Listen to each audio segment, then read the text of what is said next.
Poursuivons. 1$ américain.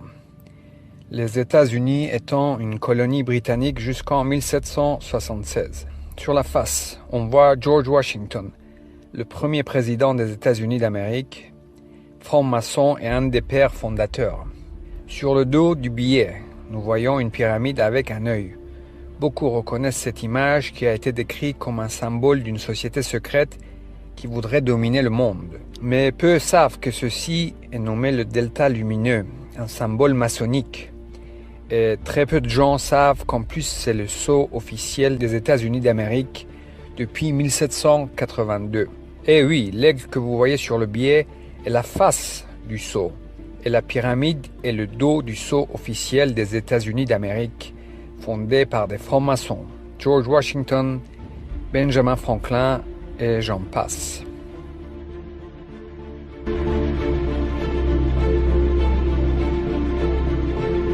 Olive branch, and I think this really signifies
Il y a des siècles, bien avant les soi-disant révolutions, les soi-disant changements de système de gouvernance et les prétendues démocraties, les familles régnantes d'Europe se sont rapprochées et se sont unies par des mariages consécutifs entre eux et se sont finalement unis autour de l'Empire britannique.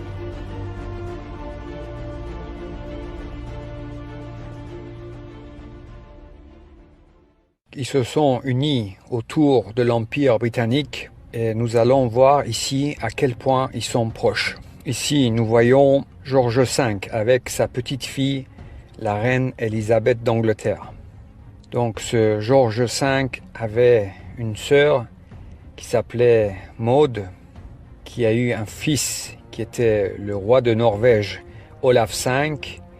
Et Olaf V a eu un fils, Harald V, l'actuel roi de Norvège, cousin de la reine Élisabeth d'Angleterre. Nous voyons à nouveau George V. George V avait un oncle qui s'appelait le prince Arthur, qui a eu une fille qui s'appelait Margaret. Et Margaret a eu une fille qui s'appelait Ingrid de Suède. Et Ingrid a eu une fille, Margaret II, l'actuelle reine du Danemark, cousine de la reine Élisabeth. Ce même Margaret, la cousine de George V, était aussi la mère de Gustave Adolphe, qui a eu Charles XVI Gustave, l'actuel roi de Suède, cousin de la reine Élisabeth. George V avait aussi une tante qui s'appelait la princesse Béatrice. Celle-ci a eu une fille qui s'appelait Victoria Eugénie, qui a eu un fils, Juan de Bourbon, qui était le père de Juan Carlos, le roi d'Espagne, et actuellement Felipe, qui est le roi d'Espagne. Et comme nous avons vu tout au début, George V avait un cousin germain, le tsar de la Russie. Leur mère était sœur. Alexandra de Danemark était la mère de George V, et sa sœur Maria était la mère de Nicolas II, le tsar de la Russie. Ici nous voyons Maria, son fils Nicolas II et les 5 enfants de Nicolas II. Et George V a eu plusieurs fils. Il a eu le père de la reine Elisabeth, George VI, mais il avait aussi un fils qui s'appelait George de Kent. Ce dernier a eu un fils qui s'appelle Prince Édouard de Kent. Et nous allons voir qui est Édouard de Kent.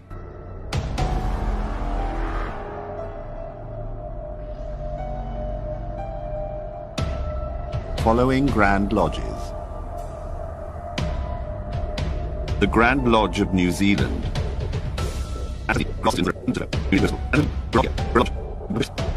The Grand Lodge of the State of Israel.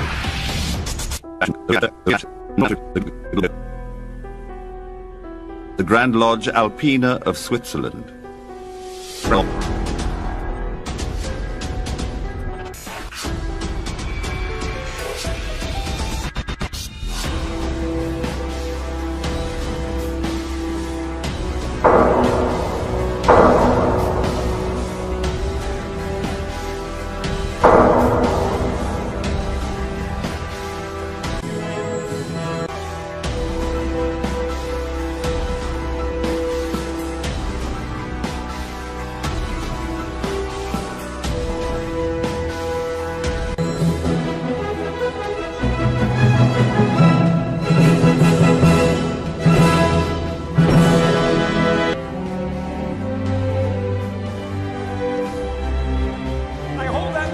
Self-evident, Brother Franklin, all men are created equal.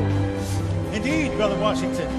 All Freemasons meet as equals, and we have an opportunity to create a nation in the very essence of Masonic morality. With freedom and tolerance of all religions and moralities that no government can oppress. You know, I think it would be a great idea if we wore our Masonic regalia when we're putting in place the foundation stone for the Capitol building. Freedom of speech, too, and the press, the right to peaceful assembly, and... Did you say regalia? Yes. Well, it would be wonderfully symbolic, don't you think? You'll be wanting to put the all-seeing eye on our banknotes next. You think I'm taking it a bit far? Please don't... We order, brethren, to receive the most worshipful, the Grand Master.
Il y a des siècles, bien avant les soi-disant révolutions, les soi-disant changements de système de gouvernance et les prétendues démocraties, les familles régnantes d'Europe se sont rapprochées et se sont unies par des mariages consécutifs entre eux et se sont finalement unies autour de l'Empire britannique. Ces familles ont compris qu'afin de ne pas perdre leur pouvoir, ils devaient s'unir et de manœuvrer subtilement auprès des peuples, leurs sujets.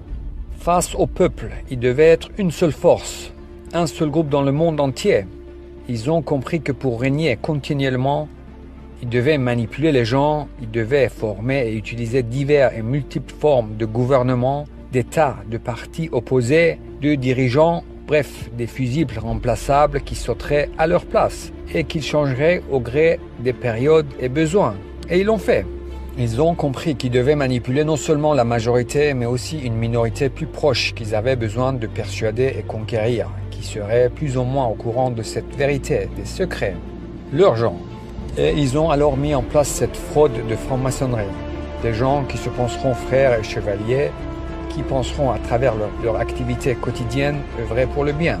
Ils ont compris que pour réussir et arriver à leur fin, ils devaient procéder d'une manière méthodique, mathématique, scientifique, face aux masses et rester extrêmement bons et crédibles face à leur minorité. Pour les peuples, les masses, la fraude des États, les votations, la démocratie, les dictatures, les guerres, les coups d'État, les révolutions, etc., etc. Pour leurs gens, les francs-maçons, l'illusion d'une démarche vers un monde meilleur et équitable pour tous et de la bienfaisance et l'humanisme en surdose. Associations et fondations à volonté, faire de la bienfaisance à grande échelle et jamais leurs gens ne questionneront des bienfaiteurs soi-disant désintéressés.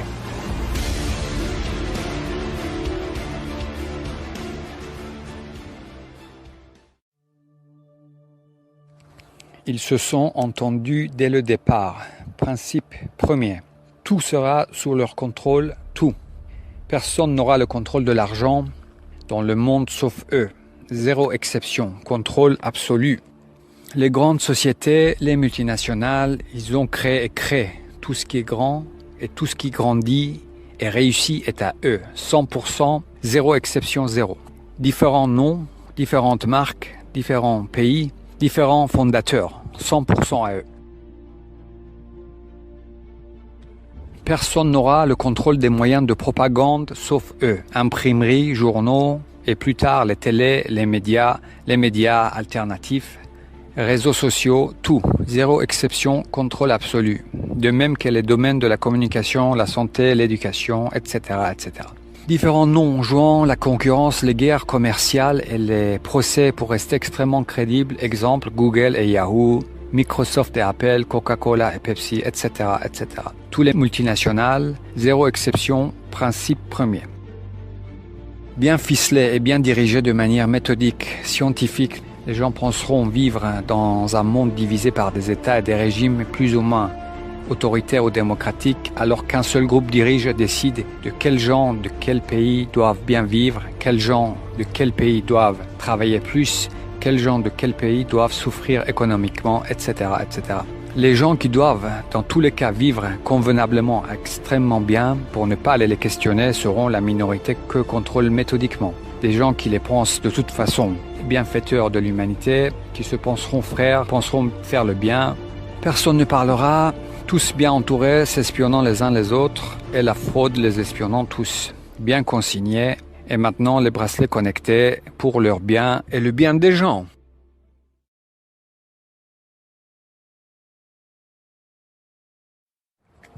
La politique dans le monde, c'est eux, à 100%. C'est un des principes premiers. Les partis opposés, les partis extrêmes qui s'insultent les uns les autres, les nouveaux partis selon les tendances, les parlements, les parlementaires, depuis des siècles déjà. Ceux qui trompent les gens sur ce qu'est vraiment la franc-maçonnerie, c'est eux, historiens, écrivains, journalistes, cinéastes, blogueurs, youtubeurs, plus ou moins connus, simples francs-maçons agissant pour la plupart innocemment, étant persuadés de protéger les bienfaiteurs de l'humanité. Ceux qui connaissent ces secrets n'ont aucune raison de vouloir les divulguer. Ils ont au minimum une vie décente, ils vont pas les laisser ils vont pas laisser leurs gens dans le malheur, sinon ils questionneraient les choses. Donc ils ont une vie qui va d'au minimum décente à extrêmement réussie, affaires, médias, politique, showbiz, art, sciences, etc., etc. Et comme ils les pensent bienfaiteurs, désintéressés, œuvrant pour le bien commun de tous, ils les protègent et participent et laissent faire. Le caritatif, ou comment créer des fidèles, construire une base et fidéliser autour. Frontalement, ce n'était pas possible. Alors, ils ont imaginé comment s'assurer le soutien et la fidélité d'une minorité autrement que par l'argent seul. Et ils sont arrivés à ça. À travers leurs tâches quotidiennes, ceux qui feront le bien tous les jours dans des structures mises en place par eux les penseront bons, des bienfaiteurs désintéressés. Ceux qui les verront installer l'eau et l'électricité dans des villages en Afrique les penseront bons. Ceux qui les verront moderniser des hôpitaux dans le tiers-monde les penseront bons. Ceux qui les verront aider dans des villages en Afrique les penseront bon. Et surtout, ne pas oublier de bien installer le Wi-Fi partout.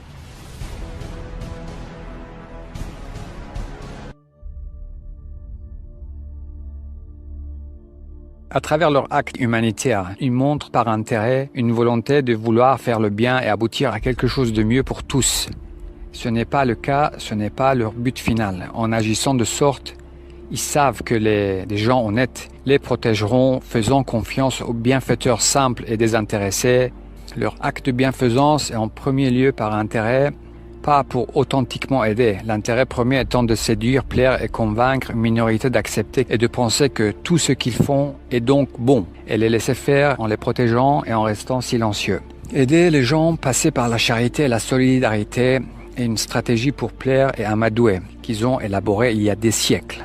Ce n'est pas une fin en soi. Ils ne cherchent pas le bien-être commun. Leur acte caritatif est un calcul, sachant dès le départ que pour acquérir la fidélité des gens, qui les protégeront pas uniquement pour de l'argent, ils devaient de façon crédible paraître extrêmement bons et charitables. Bref, des humanistes bienfaiteurs, désintéressés, et ils l'ont fait. Et le font ainsi. Ils ont compris qu'ils devaient paraître honnêtes, et donc des gens qui ont pillé le monde entier, et des générations de gens dans des pays qu'ils ont qualifiés de non-civilisés se sont mis à promouvoir et vanter l'esprit chevaleresque et l'honnêteté et la moralité à leurs gens. Voilà, il n'y a plus de lutte de pouvoir dans ce monde. Il n'y a pas, il n'y a plus. Cela a été réglé il y a des siècles déjà. Un seul groupe, un seul mène le show. Les révolutions, les révolutionnaires, soi-disant emprisonnés héros, c'est eux. Le putschiste qui fait un coup d'état, le révélateur héros qui se cache dans une de leurs ambassades, c'est eux. Partout les mêmes. Il y a bien longtemps déjà, tout est faux, truqué. Mais il faut que ça reste extrêmement crédible, préparé des années et des décennies en avance, avec de multiples pions présentés au public et rendus plus ou moins connus par leurs médias pour des multiples variantes de scénarios de changement de régime au besoin.